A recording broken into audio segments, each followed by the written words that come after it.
Eh oui, merci beaucoup d'être là. Alors, il y a aussi Stéphane Berthevin qui va venir se joindre à nous très bientôt.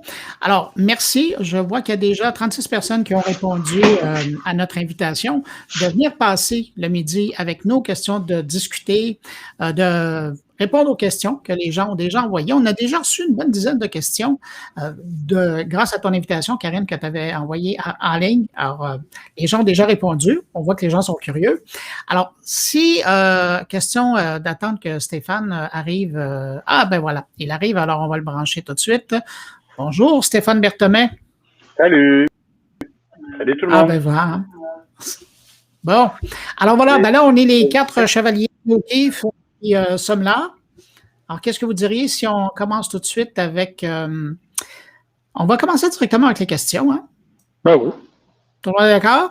D'accord. Ouais. Alors, parce qu'on avait promis aux gens, posez-nous des questions, on vous répondra. Et c'est fait vraiment. Je vais juste mettre un petit peu de contexte là-dessus, si vous le voulez bien.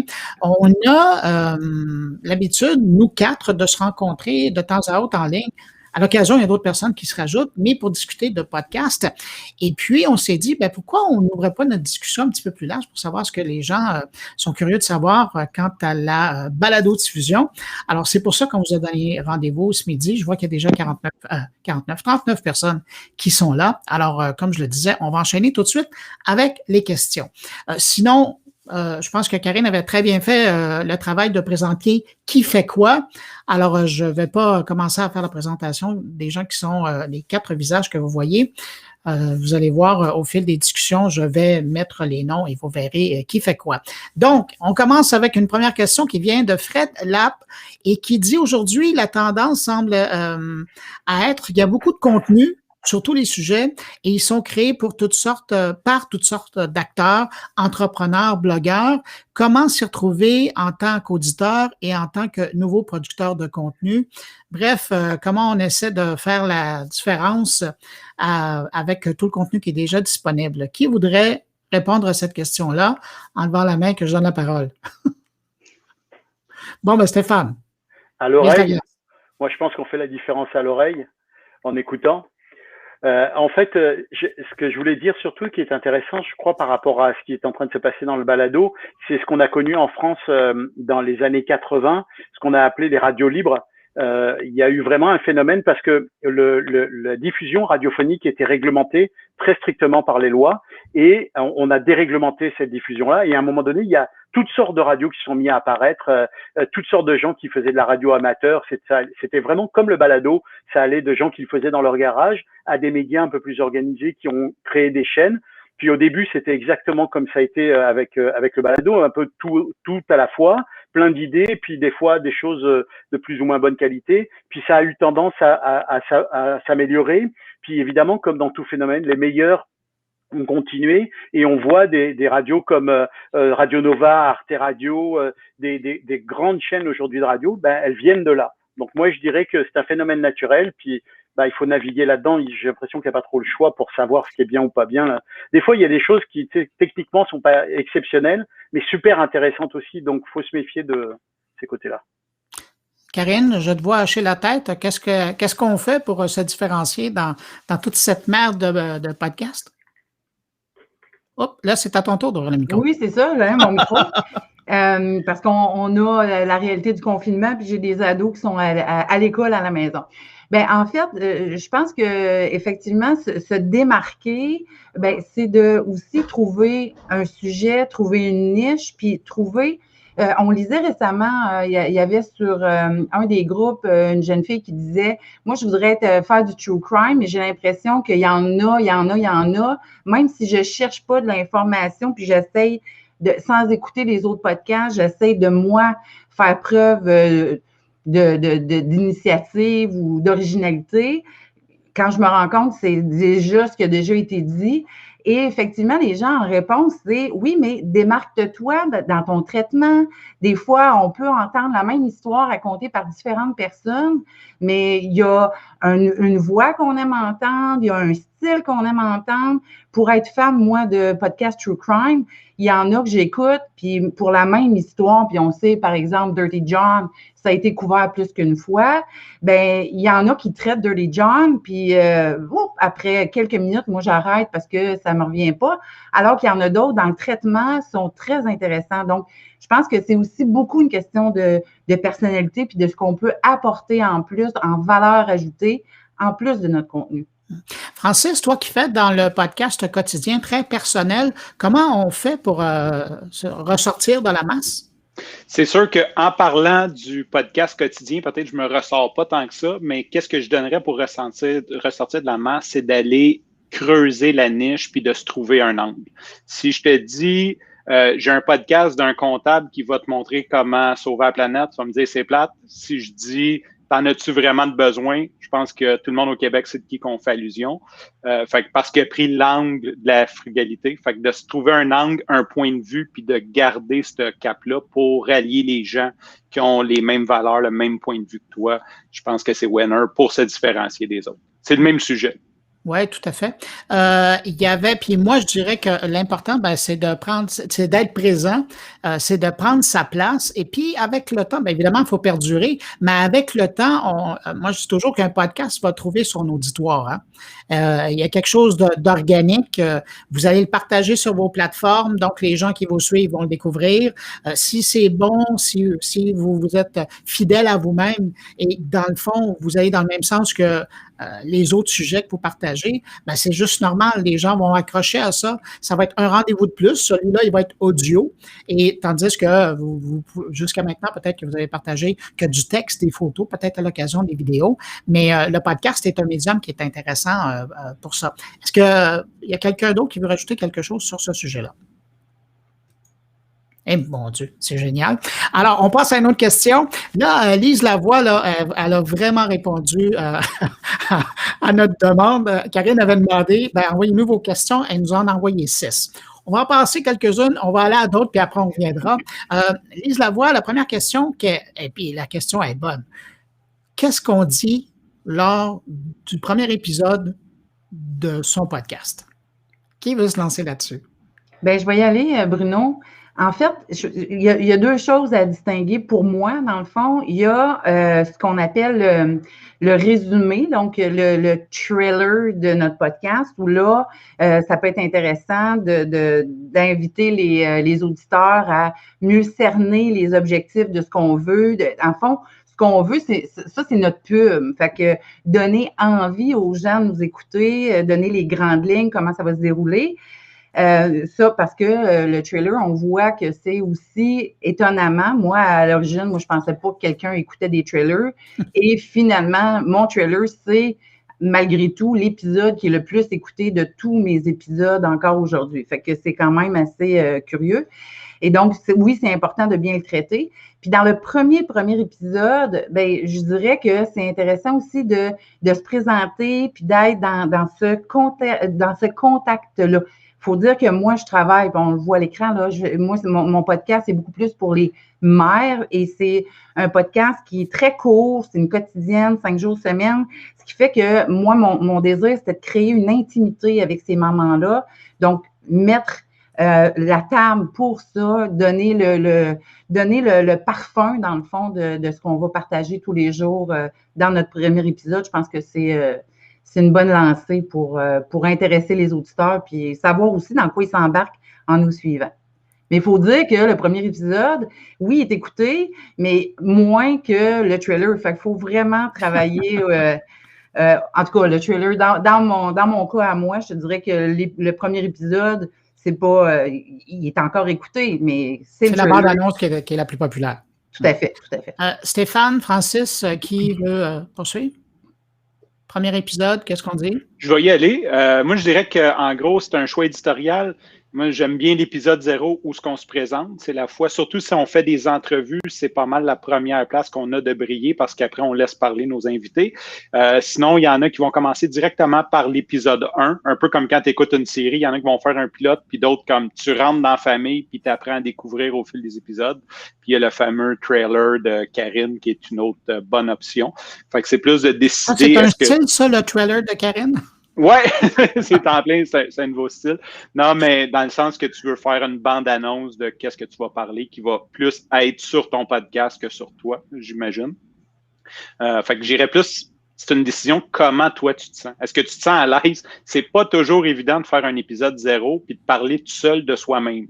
Ça, je peux vous le dire. Ça peut avoir de l'air nono. Ça peut être plus facile de commencer avec un invité, le laisser parler puis revenir par la suite sur tes expériences personnelles.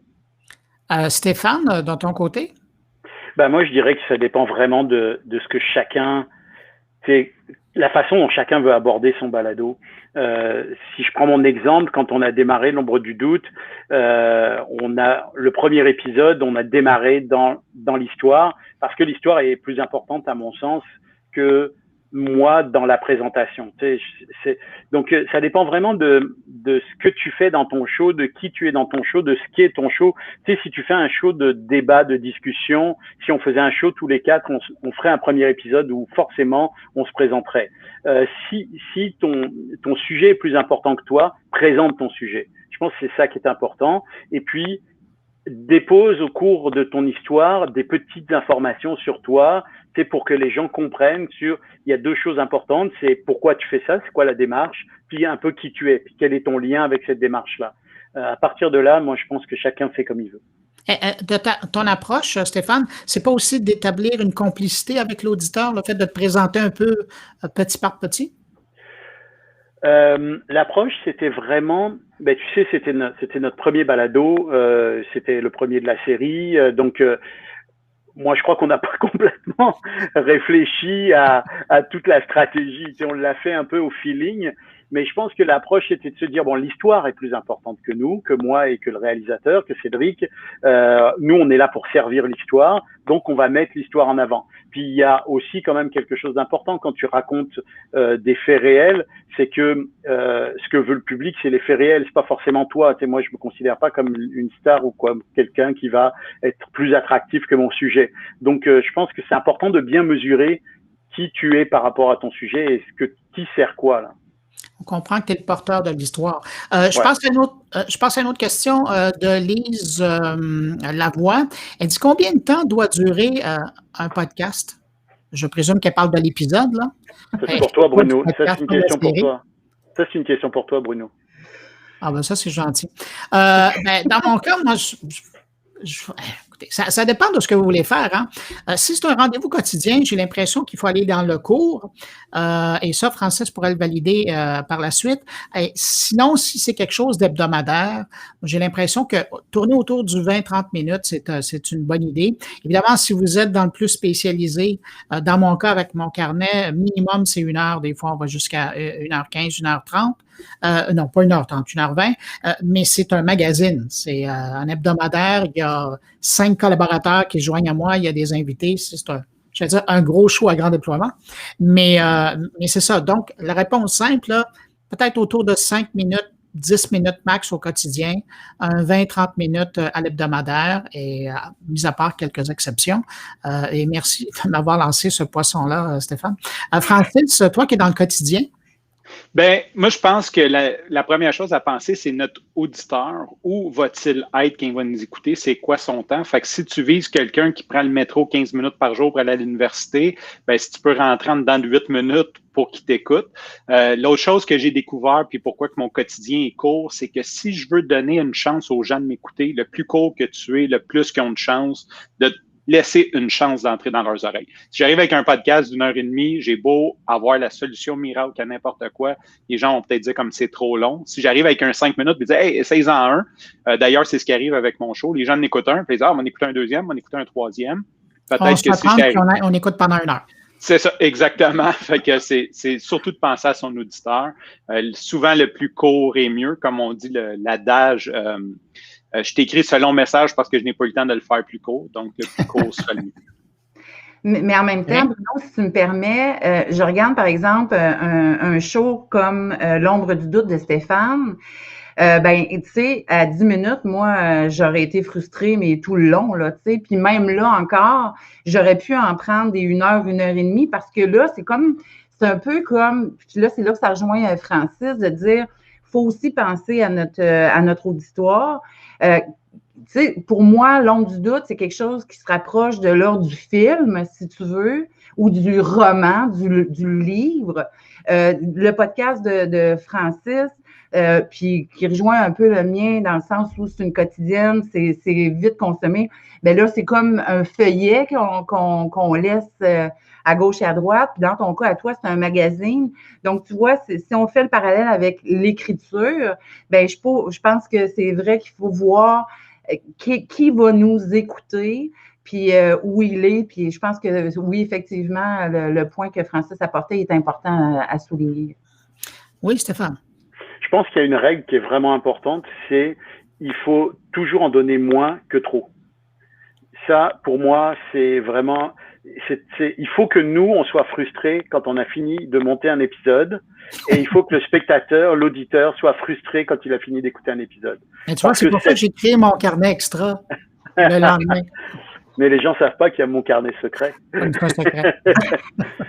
Mais donc ça, c'est une règle qui est vraiment importante à mon avis. Nous, avec Cédric, à la fin d'un épisode, on est toujours un peu malheureux parce qu'on a dû sacrifier des morceaux qui nous tenaient à cœur, des passages, des bons extraits, des bons personnages, des bonnes situations.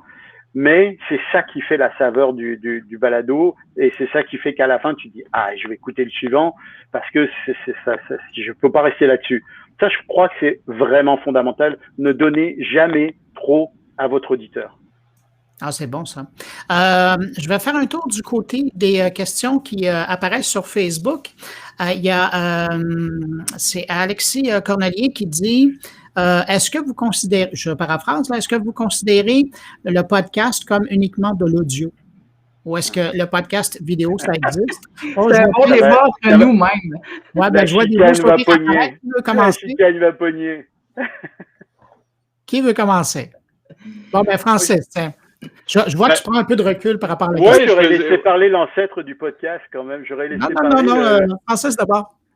Ben, je pense que par convention, quand on dit le mot de podcast, c'est de l'audio. Tu sais, comme même quand je vais décrire ce que je fais, je vais dire que je fais des émissions de radio sur demande par Internet. C'est pour faciliter quand je parle à des gens qui connaissent vraiment pas le médium.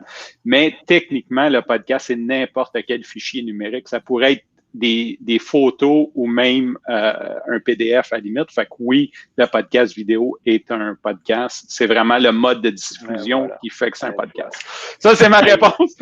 Ça va pas dans le débat avec Stéphane. Mais non, mais c'est parce que si moi je fais ce que je fais en vidéo, ok, même avec des moyens ultra légers pour YouTube, si je fais mon balado en vidéo, je fais pas du podcast.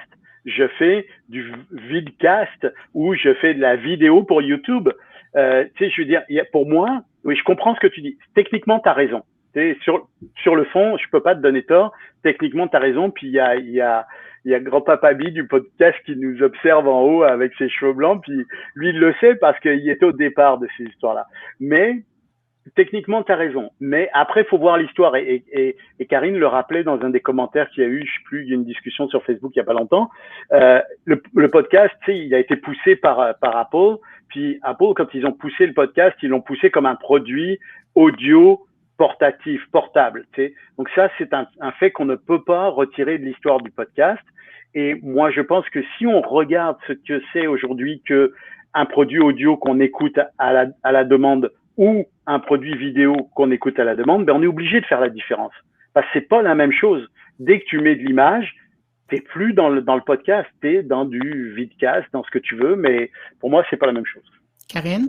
Ben, tu vois, il y avait CIBL à un moment donné qui publiait les émissions radio, mais à travers les caméras. Mm-hmm. Est-ce que l'émission de radio, c'est une émission de télé? Tu vois, fait que pour moi, je sais, Francis, on n'est pas d'accord, mais c'est pas grave.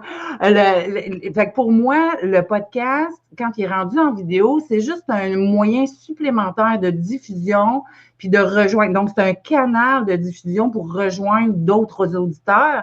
Mais le podcast en tant que tel, comme objet, pour moi, à l'origine, c'est de l'audio pur et simple, même s'il est distribué à travers des fils RSS où on peut trouver toutes sortes d'autres affaires. Mais là, parce que si c'était ça, dans ce cas-là, on pourrait dire, OK, les blogs aussi sont des podcasts puisqu'ils sont distribués à travers des fils RSS. Fait que pour moi, non, le podcast, c'est vraiment de l'audio, ça se transporte, ça s'écoute n'importe où. Puis tant mieux s'il y en a qui utilisent d'autres médiums à travers pour la publicité, par exemple sur YouTube ou ailleurs, pour promouvoir leurs émissions audio. Il y a la question natif aussi, Bruno, tu pourrais y répondre peut-être, mais la différence aussi entre un podcast natif et une émission recyclée en podcast, je pense que c'est important. Oui, tout à fait. Et d'ailleurs, c'est Alexis Cornelier qui nous écoute et qui réagit à sa propre question suite à vos réponses. Et c'est ça, il y a une différence entre ce qu'on appelle les podcasts natifs ou ce que moi j'appelle aussi maintenant aujourd'hui le podcast indépendant, qui fait partie de ça, où ce sont des productions qui sont uniquement disponibles sur Internet, qui n'ont jamais été diffusées à la radio, qui ne sont pas un enregistrement de ce qui a été diffusé à la radio. Ça, c'est une chose. Puis, parallèlement, il existe des émissions, la plupart maintenant des diffuseurs radio font des versions podcast, donc disponibles de leur émission pour, moi j'appelle ça la radio à la carte, là, que les gens peuvent aller consommer par la suite. Et quand Stéphane faisait la mention de l'ancêtre de moi-même dans le podcast, c'est même à l'époque, au début, en 95, quand on a fait RadioNet, il y avait une version de 30 minutes qui était diffusée à l'antenne, mais on faisait parallèlement une version de 45 minutes qui, elle, était unique et exclusive à l'Internet. 1995, là, pour ceux qui s'en souviennent, c'est plusieurs années avant que même le mot podcast existe. Là. C'était disponible en Real Audio pour ceux qui aiment la technologie. Mais donc, c'est ça. Fait, en ce qui me concerne, il y a une grosse différence entre les deux. Maintenant, il faut voir ce que c'est. Est-ce que vous me permettez de passer à une question suivante? Oui, c'est bon. Excellent. Alors, dans passant, il faut saluer, parce qu'en France, les gens qui nous regardent là, c'est l'heure de rester chez vous. Alors, on est bien heureux que de chez vous, vous puissiez nous regarder présentement. Donc, une question qui nous vient, je l'ai vu passer tout à l'heure, c'était concernant la voix. Est-ce que la voix peut se travailler? Moi, j'ai la réponse, mais je suis curieux d'avoir la vôtre, là. Hey, bon ben Stéphane. Je pense que oui. Je suis à un rendez-vous la semaine prochaine avec une coach qui va m'aider à. Bonjour Andréane, si jamais t'écoutes, qui est supposée de m'aider avec la voix. J'ai pris quelques petits trucs sur YouTube de gars de radio. Donc, on parle de la pause de la voix, là. De la pause ou de la tonalité, en tout cas. Oui, c'est présentement, je fais la tonalité, les tics langagiers.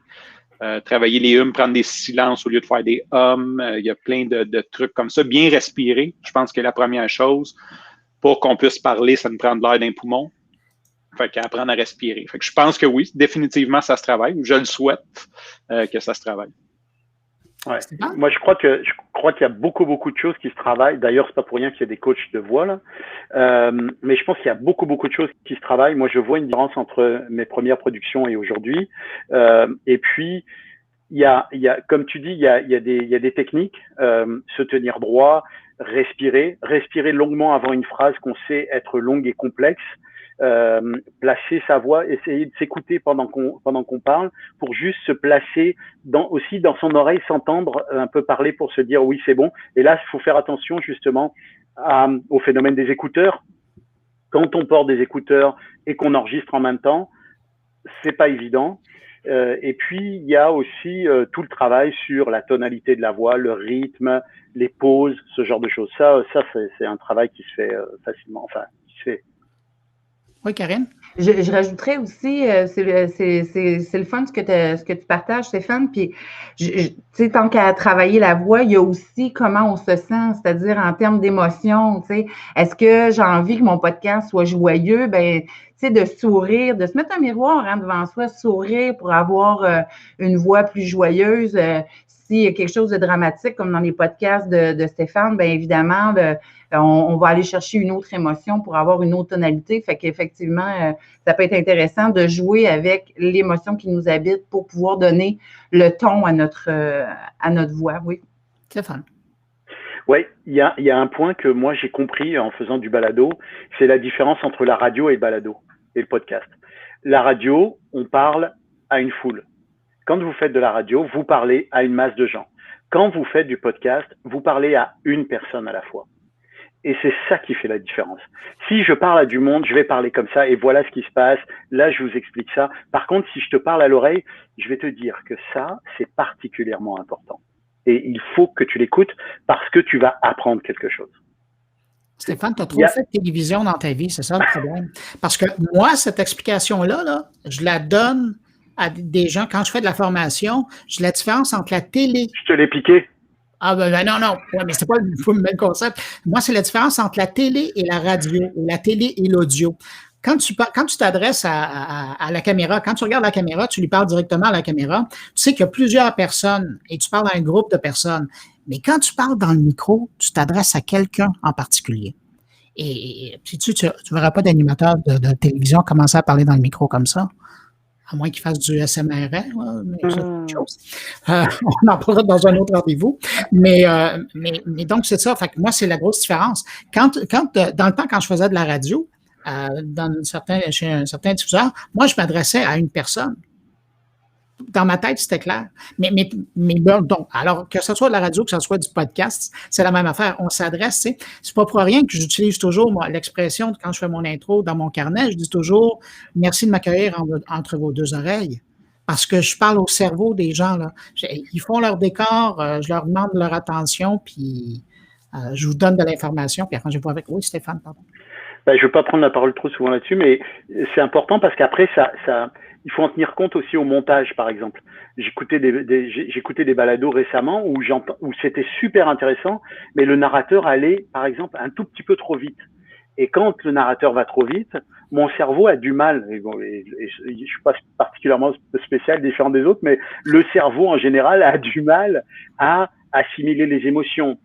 Il faut des temps de pause. Donc, si tu fais pas des temps de pause et que tu parles vite, tu vas petit à petit, c'est comme si ton auditeur allait se mettre à décrocher. Alors qu'il faut le laisser rester arrimé à ce que tu racontes. Ça, c'est vraiment quelque chose qui est important. Après, dans la réalisation, dans la façon dont tu montes tout ça, ne pas hésiter à créer des silences, même si pendant que tu fais ta narration, en tant qu'animateur, tu fais pas assez de silence, bah, ton réalisateur va te créer des pauses et va créer des silences. Ça, c'est super important. Alors ça, c'est les joies du montage. Karine, toi, tu t'adresses à des mamans ou tu t'adresses à une maman? Au-dessus, je te parle, maman. Je suis avec toi à la merveille. Donc, c'est vraiment une discussion très intime. Puis effectivement, de dire ou d'affirmer des choses ou d'amener une réflexion, puis d'enchaîner tout de suite avec une explication, ça devient étourdissant, tu sais. Donc, comme on le ferait avec quelqu'un quand tu lui dis quelque chose puis que tu veux l'amener à réfléchir, bien, donne-lui le temps d'assimiler, de se déposer. Puis parce que des silences, c'est aussi du contenu, tu sais, faut pas l'oublier non plus, là. Ces pauses-là contribuent à donner un rythme à nos podcasts. Puis, fait que oui, c'est très intime dans la merveille, c'est quelque chose de au-dessus et c'est le retour que j'ai d'ailleurs, qu'on me dit, j'ai vraiment l'impression que tu me parles, j'ai vraiment l'impression que tu es ma copine, j'ai vraiment l'impression que tu es là avec moi, puis tu es quasiment dans ma cuisine pour savoir ce que je vis. Bien là, on peut dire, ouais, il y a quelque chose d'intime qui s'installe, puis on est à la bonne place. Karine, dans ce que tu as dit, moi, j'ai entendu la phrase magique, le silence.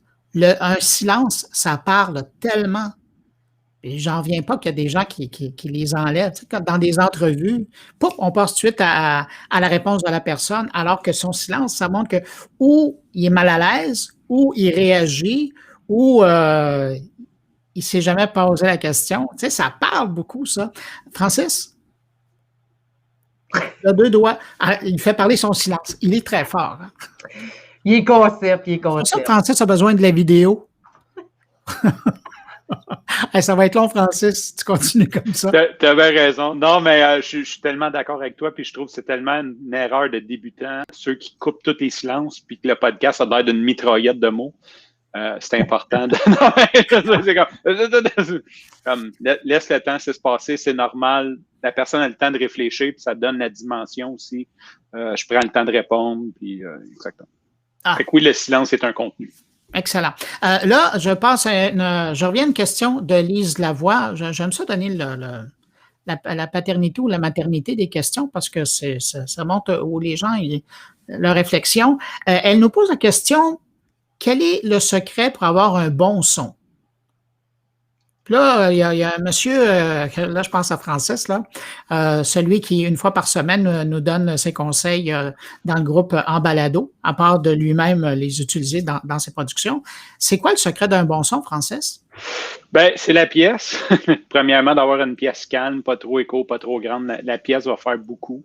Je suis un très grand advocate, je ne sais pas comment le dire en français, là, mais un ambassadeur de dépenser sur vos équipements. Je sais qu'il y a une grosse mentalité dans le podcast de t'en as pas de besoin, t'as pas ci, t'as pas ça. Moi, quand je compare. En as-tu vraiment de besoin, c'est ça? Ouais, en as-tu vraiment de besoin? Quand tu penses qu'en musique, un bon micro, ça va te coûter 25 000 $, puis que le meilleur dans le podcast, c'est 500.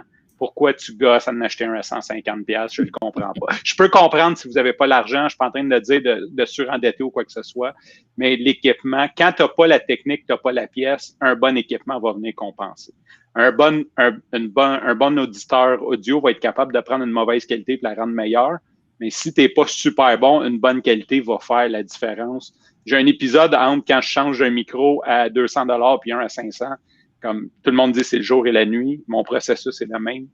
Fait que je suis bien gros dans l'équipement. Mais je vais aller plus loin. À quel moment tu décides, justement, toi, comme podcasteur débutant, là je ne parle pas de toi, mais comme personne qui commencerait, écoute, entre 200 et 500, là, c'est pas la même chose. À partir de quel moment tu dis, j'investis 500 $ parce que l'autre est acheté, là? C'est quoi le moment important pour toi? Ben, la première des choses, c'est que si tu y vas avec 100, puis après tu passes à 200, comme j'ai fait, puis après tu en ajoutes un à 300 puis un à 500, il t'a coûté 1000 $. Tu as doublé ton coût à essayer des affaires. Fait que j'irais tout de suite au début, mais je dirais, c'est vraiment au feeling. Il n'y a pas de règles, mais c'est clair que ça l'aide. Puis c'est clair qu'on peut viser le top, on a le droit. C'est pas parce qu'on vient d'une culture judéo-chrétienne que l'argent c'est mal, qu'on n'a pas le droit de viser d'avoir le meilleur équipement En plus, tu le fais pour tes auditeurs. Puis aujourd'hui qu'on est tous en téléconférence, ça impressionne. T'sais, oublie le podcast. Quand je vais dans une rencontre puis que je parle dans mon SM7B, tout le monde est sur Zoom comme wow. C'est comme tu parles, c'est calme, ils te comprennent bien. Fait que ça va même t'aider dans ton image ailleurs. Je pense que c'est un super bon investissement. Sinon, je dirais, premièrement, assure-toi d'avoir le budget pour le faire. Endette-toi pas pour faire ça. Puis, quand tu es prêt, dans le fond, quand tu veux passer ta game, quand tu commences à dire comme qu'est-ce que je peux aller chercher de plus, c'est peut-être le temps d'investir un peu plus. Il y a Shure qui est sorti, que j'ai pas eu le temps d'essayer, le MV7 qui est 350 $, que je suis certain, j'ai confiance que ce produit-là va comme vraiment donner une meilleure qualité que la majorité des micros, facile à utiliser, puis c'est pas la fin du monde, considérant qu'un plein d'essence, c'est 100 $ en 2021. Ça dépend quand même du modèle, hein? Ouais. C'est pas 100 $. Karine, est-ce que tu veux rajouter, toi, pour la qualité sonore, là, parce que tu as quand même Oui, mais je suis venue avec mon écouteur audio. C'est pas un super bon exemple. Mais quand tu fais ton podcast? C'est vrai que je suis passée par un ensemble d'essais-erreurs, mais avec ce que j'avais, c'est-à-dire que je faisais déjà de la vidéo, fait que j'avais les lavaliers, dont les micro-cravates. J'ai essayé avec ceux-là. Moi, ce que j'aime beaucoup, puis c'est pas une question de qualité de son, puis j'ai pas l'oreille de Francis. Puis je vais y venir à un moment donné à ce upgrade-là. Mais moi, ce qui était important pour moi, c'est d'avoir un casque d'écoute dans lequel j'étais confortable, puis que ça fonctionne bien, là, puis que j'ai pas de casse-tête. Fait que là, c'est Francis qui peut peut-être donner justement cette petite nuance-là, Francis, que tu m'avais aidé là, dans le sens du micro qui va beaucoup capter ou pas beaucoup, carnéléoïde, là, ou... Ouais, les pick-up patterns, je veux juste pas rentrer là-dedans parce que je pense que une capsule qui est disponible sur le groupe En Balado. Oui, j'ai une capsule disponible sur le groupe En Balado là-dessus. J'en ai 2, 3 même.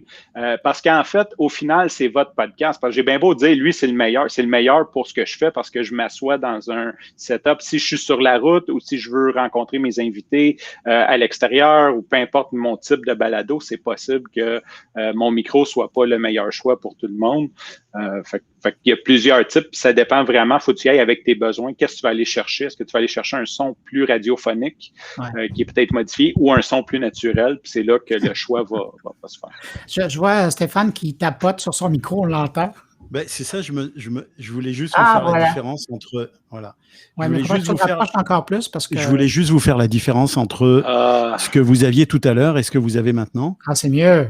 C'est ça la différence. Alors, c'est sûr que ça joue beaucoup. Tu sais, entre mon casque audio qui est d'ailleurs un achat que je recommande, n'est-ce pas, Karine? Un casque Bose. on a une private joke là-dessus. Ou même un écouteur, un kit d'écouteurs et un micro qui somme toute, n'est pas très, très cher non plus. Là, on ne parle pas de 500 piastres. Bah, y a tout de suite une énorme différence. Ça, c'est sûr qu'on l'entend, on le ressent. Après, moi, je crois que le podcast aujourd'hui, c'est encore sa richesse, sa beauté, c'est encore le fait que n'importe qui peut en faire, que ceux qui ont des bonnes idées peuvent les lancer. Moi, ça me fascine, je trouve ça extraordinaire quand un média laisse la porte ouverte à tout le monde. Tu sais, la télé, la radio, c'est compliqué. Tu peux plus faire de télé, faire du documentaire télé, c'est quasiment mission impossible. Mais tu peux faire du documentaire avec un téléphone, un iPhone. Tu suis les conseils de Francis sur le groupe En Balado. Tu peux faire du documentaire avec un iPhone. Tu peux t'acheter un micro pour ton iPhone et faire des entrevues. Pour 200 piastres, tu t'achètes des micros sans fil qui donnent une qualité, évidemment pas extraordinaire, mais quand même suffisante pour que les gens aient du plaisir à t'écouter. Il y a comme une échelle, j'essaie de ne pas aller chercher le mot anglais, mais il y a comme une échelle entre ce que tu fais, ce que tu veux donner comme produit et puis la technique qui vient avec. Des fois, tu donnes un produit qui est plus abouti d'un point de vue de la recherche, d'un point de vue de la narration, d'un point de vue de la scénarisation. Et puis après, tu vas t'ajuster au niveau du matériel parce que tu te rends compte que c'est ce qui pêche. Puis Francis le répète souvent quand on a des discussions sur la technique, il dit, faut pas aller tout de suite, faut pas aller chercher toutes les dépenses possibles pour espérer que tu vas être parfait au début. Laisse-toi aller dans le processus. Puis, mise sur tes forces. Si ta force, c'est la scénarisation ou la narration, mise là-dessus. Puis le micro, il va suivre après. Tu vas t'ajuster. Mais j'aimerais rajouter à ce propos-là, Stéphane, puis je suis d'accord avec tout ce que vous avez dit, mais il reste qu'un excellent microphone qui existe, qui est sur le marché et qu'on possède presque tous, en tout cas du moins au Québec ou en France, c'est le téléphone intelligent. Le microphone qui compose cet appareil-là est fait d'abord et avant tout pour aller chercher la voix et éloigner les bruits divers qui pourraient être dans une pièce. Et moi, j'aime beaucoup l'utiliser quand je suis à l'extérieur. Quand je n'ai pas mon micro, là, je vais souvent faire mes podcasts qui sont, à l'époque, parce que plus maintenant, mais quand j'étais à l'extérieur, je faisais, ou en reportage ailleurs dans le monde, je faisais ça avec mon téléphone et je trouvais que le son était excellent. Évidemment, il y a plus de haut que de basse, on s'entend, c'est une qualité de téléphone, mais c'est surprenant. Alors qu'il y a bien des gens qui vont investir une fortune pour aller faire de l'équipement, pour aller aller faire des entrevues. Uniquement votre téléphone intelligent pour faire des entrevues comme ça, là, c'est parfait. Je vous invite, on arrête sur ce sujet-là, je vous emmène sur un autre sujet qui va, celle-là on n'en parle pas trop souvent, mais elle a son importance. C'est sur Facebook, je n'ai pas le nom de la personne qui l'a envoyé, mais bon, il dit « Salut, quelle plateforme d'hébergement préférez-vous utiliser? » Ben, je vais y aller, moi. Puis, on sait que j'ai 2 podcasts à mon actif. J'en ai un de 14 épisodes, puis j'ai celui-là de La Merveille qui continue de rouler. Le premier a été mis sur Libsyn, puis comme débutante à ce moment-là sur Libsyn, je peux dire que oui, c'est efficace, mais j'ai trouvé ça avec apprendre la technique, apprendre, bon, on parlait des logiciels, là, on voit dans les commentaires, bon, maîtriser un logiciel de montage, voir comment j'enregistre, ça faisait beaucoup en plus d'apprendre aussi la plateforme, m'assurer est-ce que, bon, des détails là, dans les settings. Donc, je suis passée de Libsyn qui est payant à Anchor qui est gratuit. Et honnêtement, pour mes besoins à moi, c'est sûr qu'au niveau des stats, c'est pas l'idéal, mais il est gratuit, il est simple d'utilisation. Écoute, ça fait l'affaire. Pour moi, Anchor, ça me correspond tout à fait. Ouais. Excellent. Francis? Ben, je vais faire un petit retour là-dessus. J'ai une capsule justement qui explique tout considéré sur le groupe Techno en balado. Francis, mais, on va envoyer ça là. On va envoyer tout le monde là-dessus. Mais un autre qui est peut-être méconnu au Québec, c'est Balado Québec, qu'on a un ami qui fait partie du groupe qui se joint à nous dans les discussions, qui est gratuit aussi. Ils ont vraiment la mission de donner des outils aux podcasteurs québécois pour diffuser. Fait que je voulais juste en profiter pour leur dire bonjour, qu'on les écoute. Sinon, c'est ça. Il y a plusieurs points à considérer, comme Karine disait, les statistiques, la publicité que tu veux mettre dessus, l'automatisation des trucs. C'est tous des points à considérer avant de choisir son hébergement. Stéphane? Oui, je pense que c'est bien de souligner Balado Québec, c'est bien de rappeler qu'on a quand même cette spécificité, ce service-là, c'est vraiment cool. Alors, parlons Balado Québec. Oui, puis moi, je rajouterais à ça que souvent, il y a des gens, d'ailleurs, ça ressemble un peu à la première question qui nous avait été soumise, il y a souvent des gens qui se disent, ouais, mais où on trouve les balados qui sont faits, les balados québécoises? Balado Québec, c'est niaiseux à dire, mais Balado Québec, c'est ça. Alors, tout ce qui se fait au Québec, au niveau de la production de balado, c'est là. C'est avec les années, c'est devenu un incontournable. Et tiens, moi aussi, je leur relève mon chapeau. On va répondre à une question, mais celle-là va aller vite. Il y a des gens qui veulent savoir si ce qu'on est en train de faire va être disponible par la suite pour être réécouté et donc partagé. La réponse est oui. Alors que vous nous regardiez sur Twitter, Facebook ou LinkedIn, ça va rester là. Alors, vous pourrez toujours le repartager à des connaissances, des amis, des gens qui seraient intéressés et qui, justement, travaillent là-dessus, là, sur l'idée de démarrer un nouveau podcast. Là, je retourne à des questions. Ça, j'ai hâte de vous entendre là-dessus. Combien de temps doit durer la musique au début et à la fin d'un podcast? Pour un podcast de 6 minutes, moi, je trouve que pour un podcast de 6 minutes, tu fais durer ta musique 10 minutes, tu sais. Ce que je veux dire par là, c'est que l'idéal, c'est que ce soit proportionnel à ce qu'on présente. Puis il y en a qui vont faire le choix d'avoir une musique de fond tout le long. Encore là, tu sais, je pense qu'il n'y a pas de règle établie. Dans mon cas, à moi, j'ai 30 secondes au début, mais ma musique de fin, puis c'est à la demande des mamans, ma musique de fin dure parce qu'on me disait, Karine, j'aimerais ça que tu la laisses parce que tu nous poses des questions à la fin. Fait qu'avoir cette musique-là me permet de réfléchir, tu sais, avant de retomber dans mon cas. On demeure dans ta bulle, même si c'est fini. Si je parle plus. Ouais. Donc, mais pour répondre à la question, au début, je pense que c'est variable aussi. Ça va être le tempo. Est-ce que c'est un balado qui va être rapide? Est-ce que c'est quelque chose, est-ce que c'est vraiment une introduction comme dans l'ombre du doute? On a besoin, on fait un rappel de ce qui était. Je pense que c'est ça qui est le fun dans le podcast. C'est que tout est permis, puis il n'y a pas de règles assuré puis qu'il faut absolument suivre ceci ou cela, tu sais, je pense que c'est une question d'essai-erreur, puis de voir est-ce qu'à l'écoute, c'est quelque chose qui est agréable. Et le mieux, encore, c'est de voir avec nos auditeurs qu'est-ce qu'eux ont envie. Fait que c'est peut-être une bonne idée de penser en amont, de se créer des petits focus group, justement, pour dire, voici ce que j'ai envie de tester. C'est assez long, c'est trop long, avec ce qu'on pense être nos auditeurs types. Là. Puis, Karine, je t'arrête là-dessus parce que il y a une question sur la gestion de la communauté ou la relation avec la communauté. Puis, on va y revenir parce que là-dessus, tu as une méchante expertise. J'aimerais ça qu'on en parle avec toi. Francis, je te voyais hocher de la tête avec un gros sourire.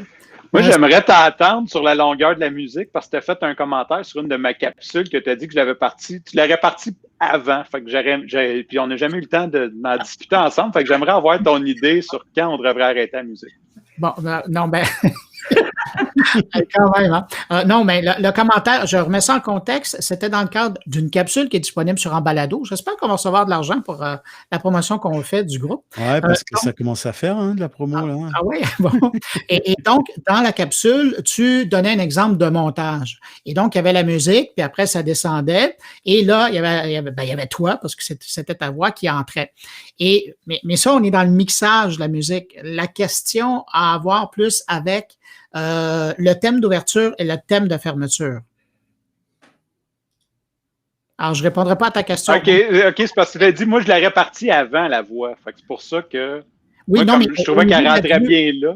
Oui, mais au niveau de la durée de la musique d'ouverture, est-ce que toi, tu prônes des longues ouvertures, des virgules, puis est-ce que tu mets ta musique à la fin de tes podcasts? Je respecte le temps de mes auditeurs. Fait que j'essaie de faire ça le plus court possible. Ça, c'est un peu ma philosophie, tu sais, qu'il n'y ait pas à skipper 2 fois 30 secondes pour entendre ma voix. Fait que c'est un peu ça. Tout en ce que j'essaie toujours de partir, mettons, sur une basse ou, tu sais, comme j'essaie de partir entre un petit creux dans mon son pour que ça soit harmonieux, juste pour que le mixage, ça tombe bien, mais le plus vite possible, je dirais, pour rentrer dans le contenu. Je sais que les gens sont pressés. 2 minutes de musique au début, c'est sûr que c'est pas ça qui les intéresse. C'est ça, exactement. Stéphane? Ouais, c'est une question vraiment complexe parce que ça dépend de plein d'approches qu'on peut avoir pour son podcast. L'intro et l'outro, en gros, c'est le générique, si on veut. Si on peut l'appeler générique. C'est pas forcément le générique, mais on peut le considérer comme un générique. Or, en cinéma ou en télé, le générique, c'est très, très, très important. C'est censé créer les conditions pour que, quand l'histoire démarre, tu sois dedans, tout de suite. D'ailleurs, c'est pour ça que d'excellents films, d'excellentes séries télé ont un générique super bien fait, qui reprend les codes et les éléments de la série pour te plonger ton imaginaire dans le contenu qui arrive et te préparer mentalement à t'intégrer tout de suite dans l'histoire dès le départ. Ça, c'est un élément de storytelling qui est très important. Et on peut le considérer comme tel, mais on peut aussi en faire complètement abstraction.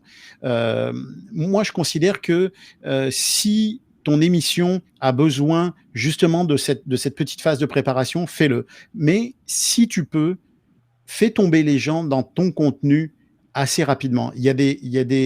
Je pense qu'il y a des approches qui permettent d'oublier un petit peu le côté un peu formel de l'intro et l'outro, et puis de laisser les gens découvrir ton récit, ton histoire petit à petit, et en fait, de façon habile, sans qu'ils s'en rendent compte, finalement, ils sont déjà dans l'histoire. Alors que si tu fais une intro et un outro, évidemment, ça va être formalisé, leur oreille, leur cerveau va identifier le fait que ça c'est le début, ça c'est la fin. Puis ça dépend évidemment du type de balado que tu fais, de la façon dont tu veux accrocher tes auditeurs. Puis oui, Karine? Ben, j'allais dire, tu sais, si je prends le podcast de Francis, et Francis et moi, on a à peu près la même durée de podcast. Francis, son intro, c'est comme un générique, bang, il part, puis après ça, son podcast démarre. Moi, donc, le générique, dans le fond, il est court dans le cas de Francis. Le mien, il est plus long, il fait 38 secondes à peu près.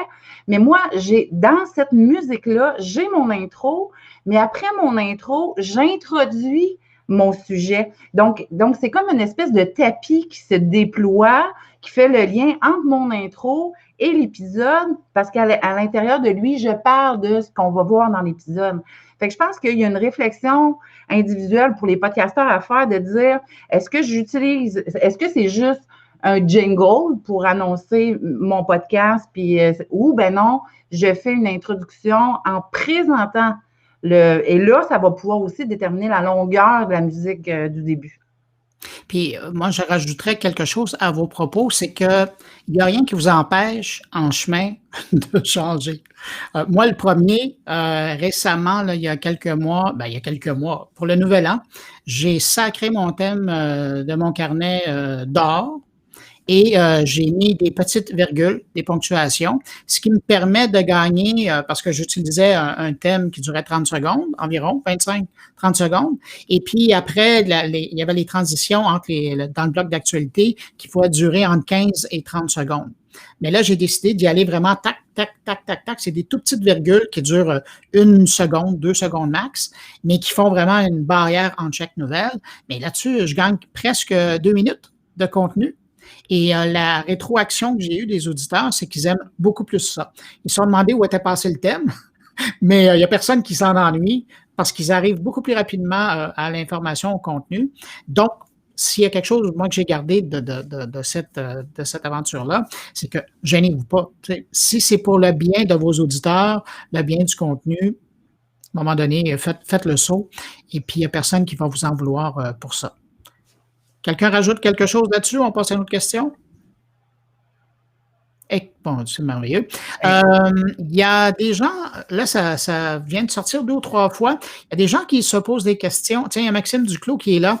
On le salue, Monsieur Balado Québec. Il y a des gens qui se posent la question. Donc, quel logiciel utilisez-vous ou suggérez-vous pour faire du montage? Alors, qui veut se lancer là-dessus? Bien, je vais y aller parce que c'est moi qui ai le moins d'expertise là-dedans. Fait que, comme débutante, à piocher à gauche et à droite, quand je me suis lancée la première fois, bien, je me disais, je ne savais même pas si c'était quelque chose qui allait durer dans le temps pour moi. Fait que c'était plus un essai. Fait que, évidemment, je me suis cherché quelque chose qui était accessible et je suis tombée sur le merveilleux logiciel d'Audacity qui, pour moi, comble tous mes besoins pour ce que j'ai besoin de faire. Fait que je suis vraiment, moi, avec Audacity pour ce qui est de mes enregistrements audio. Pour ce qui est puis mon montage, mais pour ce qui est de mes enregistrements d'entrevues, là, je vais aller avec un logiciel en ligne qu'on appelle Zencastr parce que il y a ces 2 bandes audio-là qui sont enregistrées indépendamment. Et donc, on peut les traiter après ça dans Audacity de manière indépendante aussi. Et même, comme tu disais si bien, Bruno, allonger certains silences quand c'est nécessaire et couper nos interventions quand on est trop proche de notre interlocuteur. Bon. Alors, on passe de la moins au plus techie de nous 4, Francis. Bon, à moi revient le titre. Audacity, c'est définitivement un bon choix. C'est multiplateforme, c'est gratuit. Ça permet de à peu près tout faire. Mais mon coup de cœur, j'utilise Audition d'Adobe parce que je suis bien dans mes pantoufles, que mes processus sont faits. Mais mon coup de cœur, c'est vraiment Reaper. 70 $ la licence. Tu peux l'essayer à vie gratuitement. Ils ont comme la période d'essai ne finit jamais. Tu as juste à dire je veux continuer à essayer puis ils te le donnent. Sinon, c'est 70 $ US la licence. Et pourquoi que c'est mon coup de cœur, c'est qu'il y a vraiment tout ce qui est professionnel dedans, tous les plugins s'intègrent, mais surtout, tu peux ajouter une librairie et éditer tes vidéos en même temps. Fait que même si on parle pas de podcast vidéo, si tu veux améliorer le son de tes vidéos pour tes capsules sur Facebook, tu le fais en une seule place. Donc, tu peux couper ton son, couper ton image en même temps, puis sortir ta bande sonore puis ton vidéo d'un coup. Fait que je pense que c'est beaucoup plus facile que d'éditer ton son, d'aller le mettre d'un autre logiciel de vidéo, d'essayer de refaire tes coupes quand tu peux tout faire en un seul endroit. Fait que c'est mon coup de cœur. Aurons-nous une capsule sur un balado ou sur Reaper, s'il vous plaît? Oui, il faut juste la prendre.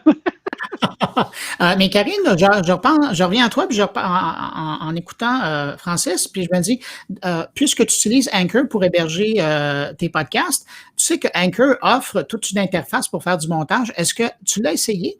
Écoute, je suis allée zioter dedans, mais je me suis pas permis d'aller le faire.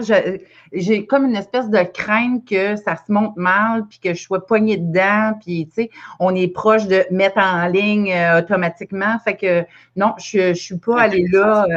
Ouais, pour une débutante là, non, je suis. Un peu. Ouais, ben, écoute, tu veux pas mettre n'importe quoi en ligne là, fait que non. Idéalement, non. Moi, je l'ai essayé. Pardon, Francis? Je l'ai essayé, moi, pour un cours que j'ai donné au cégep. J'ai essayé toute l'interface. C'est assez basique. Dans le fond, tu peux couper. C'est à peu près tout ce que tu peux faire dans l'interface d'Anchor sur le téléphone. Mais l'interface d'enregistrement et il y a l'interface pour avoir un appel Donc, si tu veux faire du multi-user, comme plusieurs avec un invité, c'est gratuit, ça va vraiment bien, sincèrement, sauf qu'il fait juste une piste. C'est assez limité comme fonctionnalité, mais c'est très facile, tu peux le faire avec tes doigts, puis tu peux couper les parties que tu n'aimes pas. Bon. Ben, merci pour cette mise à jour. Stéphane? Bah, non, mais moi, je revendique le titre du plus novice d'entre nous, là. C'est Facebook. J'ai utilisé, je pense que pour moi, malgré le fait qu'il ne soit pas toujours super accessible, mais Reaper, c'est vraiment la meilleure formule. Je l'ai déjà utilisé, puis je trouve que c'est vraiment le mieux. Mais vous vous en doutez, mes balados sont pas montés par moi, heureusement. Ils le sont par Cédric Chabuel. Et donc, pour moi, le meilleur outil de montage, bah, c'est de faire appel à Cédric Chabuel, entre autres. Mais tu sais, je pense que ce qu'il faut se dire aussi, c'est d'y aller avec ce avec quoi on est à l'aise. Parce que moi, quand j'ai fait mes essais avec Reaper, je le trouvais quand même intéressant et pas très complexe à utiliser, mais il y a des gens qui le trouvent compliqué. Puis il y a un deuxième point, c'est de se dire, aujourd'hui, je commence à ce niveau-là, mais demain, je vais être là, après, je vais être là, et après, je vais être là. Et le problème avec certains logiciels, et tu sais, Audacity, moi, j'en ai beaucoup entendu de commentaires de ce type-là, c'est que ta marge d'évolution, à un moment donné, elle est limitée. Donc, tu vas aller changer de logiciel. Donc, le temps que tu as pris pour te former sur Audacity ou sur d'autres logiciels, bah, tu vas devoir le reprendre sur ton nouveau logiciel, et il y a de fortes chances que ce soit Reaper, parce qu'il est ou gratuit ou pas cher pour ce qu'il offre. Donc, je conseillerais quand même de commencer avec Reaper. Écoutez, je vois le temps filer, il est 12h55 et je vois les questions rentrer aussi. Je vais en poser une dernière, mais je veux juste que vous ayez le temps. Je vous donne 1 minute chacun, là, que vous preniez le temps de donner le bon conseil. La dernière question, elle va aller, donc, elle est pour toutes, pas pour tous et toutes. C'est quoi le bon conseil pour quelqu'un qui veut commencer, qui veut se lancer en balado? Je ne sais pas qui veut se lancer avec ça, là. Francis. Moi, j'ai le conseil de lancez-vous, enregistrez, mettez-les, puis attendez tomates, n'ayez pas peur. Moi, ça, c'est mon conseil. Je sais qu'on a tous des points de vue différents, mais allez-y, prenez votre téléphone, enregistrez-vous, puis comme voyez ce que ça fait, ça pardonne. J'ai vu une question, quelqu'un disait, est-ce qu'on a le droit à l'erreur? Totalement. Il n'y a personne qui va s'en souvenir le jour de votre mariage que vous êtes trompé sur votre premier balado. Mais si on ne se marie pas? Peut-être qu'on va s'en souvenir. Ton épitaphe, son premier balado, il s'est trompé. À ne pas écouter. Karine? Ça revient un peu à ce que je te disais tantôt. Moi, c'est beaucoup passé par faire un focus group parce que le sujet de mon balado, l'auditrice, je savais à qui je voulais parler. Fait que je voulais être certaine que ce que j'allais servir allait être ça coche, comme on dit au Québec, pour plaire à ces mamans-là. Donc, moi, j'ai fait un focus group 50 mamans pendant 1 mois où j'ai publié certains épisodes. Je leur ai fait choisir la musique, la durée, les sujets. Donc, ça a été très formateur. Et aussi, c'est que j'avais une base de 50 auditrices en partant, en publiant mon balado. Je savais que j'allais avoir des écoutes et qui allait continuer de se partager et donc gonfler aussi ma base. Fait que t'amenais ton podcast à ta communauté. Uniquement au début, oui. Donc, je faisais un enregistrement audio qui n'était pas publié sur aucune plateforme, ni Libsyn, ni Anchor, mais vraiment un fichier audio que je mettais dans mon groupe Facebook privé, juste pour elles. Elles écoutaient là, me donnaient en plus les commentaires sous ma capsule, sous l'audio, dans le fond. Fait que ça a vraiment permis d'améliorer rapidement, de fédérer rapidement, de trouver le ton juste aussi rapidement, même les musiques, les images, tout ça. Donc, l'image, la couverture. Donc, tu sais, ils ont été très participants. Fait que se sont beaucoup appropriés rapidement ce podcast-là. Fait que je pense que c'est une belle option aussi de penser à faire un focus group autour de ce qu'on veut faire. Merci. Stéphane? Moi, je dirais un concept, une personnalité et du travail. Pour moi, ça se retrouve dans beaucoup de choses. Il te faut un bon concept. Il te faut quelque chose qui soit complet, qui soit intelligent, qui soit identifiable, que tu peux résumer en une seule ligne, en ce qu'on appelle une logline en cinéma. mon concept, c'est ça, ça, ça, ça. Voilà. Ta personnalité, il faut que ça colle à ta personnalité, ça tout le monde le sait, on le répète ad nauseam, mais c'est vrai, il faut que ce que tu fais corresponde à ce que tu es et que tu utilises tes talents, tes capacités. N'essaye pas d'aller parler de musique funky si tu n'y connais rien. Le chemin à parcourir est trop long. Si tu es un ancien policier, fais des enquêtes policières. Voilà. Mais non, mais c'est bête, mais c'est ça. Donc, et le travail. Le travail, c'est pas que de passer des heures avec son projet, puis c'est aussi d'accepter les critiques, c'est aussi d'accepter le changement, d'accepter la remise en cause, d'écouter les conseils, d'aller les solliciter, comme dit Karine, ça c'est essentiel, c'est le feedback, et donc c'est ça qui va faire évoluer ton produit, entre guillemets. Et puis lance-toi et tu verras bien ce que ça donne. Ben écoutez, on avait pris l'entente d'être pendant 1 heure ici pour répondre aux questions. Les gens ont répondu à notre appel, ils nous ont envoyé des questions à l'avance, mais encore, ça rentre. Merci infiniment à vous trois d'avoir été là. Merci aux gens qui nous ont envoyé des questions. Merci aux gens qui regardent. Il y a encore 44 personnes qui sont branchées en direct. Et je sais on en parle souvent, ça. Ce qui est en direct, c'est du bonbon. Puis après, ben, l'auditoire, les auditeurs et les gens qui vont regarder, on va les avoir au fil des semaines et des mois à venir. Alors, merci si vous nous prenez en rattrapage. Stéphane Berthommet, qu'on écoute pour L'ombre du doute. Francis Parent-Valiquette, qu'on retrouve pour Sandro Show à tous les jours. Karine Trudel, qu'on écoute aussi pour La Merveille. Mais si vous êtes père, hein, vous l'écoutez aussi, hein, parce que c'est bien intéressant. Puis dans mon cas, ben, je vous donne rendez-vous le vendredi sur mon carnet. Oui, Stéphane. Ben non, j'allais dire Bruno Guglielminetti, mon carnet. Ah ben c'est gentil. Et puis, tous ces podcasts-là, on les retrouve sur Balado Québec, mais on les retrouve aussi sur Réseau Web, puis on les retrouve sur Apple Podcasts, Spotify, Google. Vous les cherchez, vous allez nous trouver. Alors, ben écoutez, je dis au revoir à tout le monde, puis merci d'avoir été au rendez-vous. Puis qui sait, peut-être qu'on remettra ça une prochaine fois. Merci pour l'animation, Bruno, c'était numéro 1. Oui, top. Merci à tout le monde d'être là. Salut. Allez, bye bye. salut.